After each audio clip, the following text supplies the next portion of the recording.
جیسے کہ آپ کو پتا ہے کہ کل ڈسٹرکٹ مردان میں کٹلنگ میں ایک واقعہ پیش آیا، دلخروش واقعہ، جس میں ڈرون اٹیک ہوا اور اس میں ہمارے علاقے کے ہمارے خاندان کے جو لوگ تھے ان پر یہ اٹیک کیا گیا، جس میں 2 خواتین اور نوجوان اور 2 بزرگ شہید ہوئے ہیں۔ مگر اس بات پر ہم افسوس کرتے ہیں کہ ہمارے وفاقی حکومت، ہمارا وزیر اعظم اور صدر پاکستان نے اس پر شاباش دیا ہے اور یہ کہا ہے کہ یہ دہشت گرد مارے گئے۔ ایک تو ہمارے ساتھ ظلم ہوا ہے، بربریت ہوئی ہے، غنڈہ گردی کی ہے، اور دوسری طرف یہ ایک الزام لگایا گیا ہے کہ ہم نے دہشت گرد مارے ہیں۔ کیا دہشت گردوں کے ساتھ خواتین پھرتی گھومتی ہے؟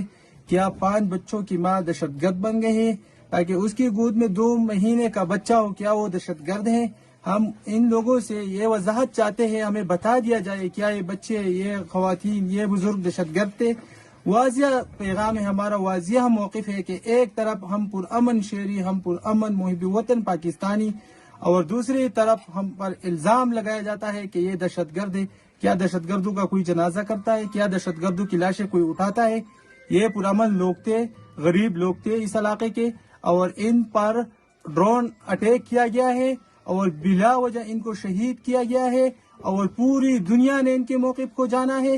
یہ خود دہشت گرد ہے، یہ ریاستی غنڈہ گردی ہے، اور یہ سراسر کلیام بدماشی کر رہے ہیں، معصوم شہریوں کو قتل کرتے ہیں اور پھر ان کو یہ رنگ دیتے ہیں کہ یہ دہشت گرد تھے۔ آئے دکھائے، میں ان لوگوں کو چیلنج کرتا ہوں کہ ہمیں دکھائے کون دہشت گرد تھا، کون سا دہشت گرد مارا ہے، عوام کے سامنے لائے اور عوام کو آگاہ کرے کہ کیا ہوا ہے، کیا نہیں ہوا۔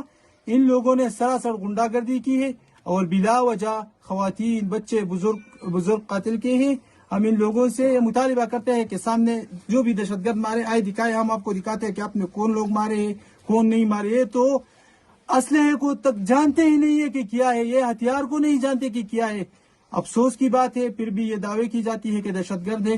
ہم اس کی پرزور مذمت کرتے ہیں اور ہمیں سر صاحب کی شکریہ ادا کرتے ہیں کہ اس موقع پر یہ آیا ہے اور اس موقع کو دیکھا ہے اور ان لوگوں کو بھی دیکھا ہے اور وہ ان سے رائے بھی لی ہے، اور انشاءاللہ ہمارا یہی موقف ہے کہ ہم پرامن ہیں۔ بلا وجہ ہم پر الزام لگایا ہے اور بلا وجہ ہمیں دہشت گرد دکھایا جا رہا ہے۔ من الشیطان الرجیم، بسم اللہ الرحمن الرحیم۔ میں اردو میں بات کروں کیونکہ باقی پاکستان والوں کو بھی سمجھ آئے۔ یہ آج جو کل آپ کو پتا ہوگا کہ مردان کاٹلنگ میں ایک واقعہ ہوا تھا اور یہ سوات کے ایریا سے اس کا لوگوں کا تعلق تھا، اور یہ بیچارے سردی میں وہاں جاتے تھے اور آج اس نے واپس آنا تھا۔ یہ 2 فیملی تھی، چچا زاد بھائی تھے اور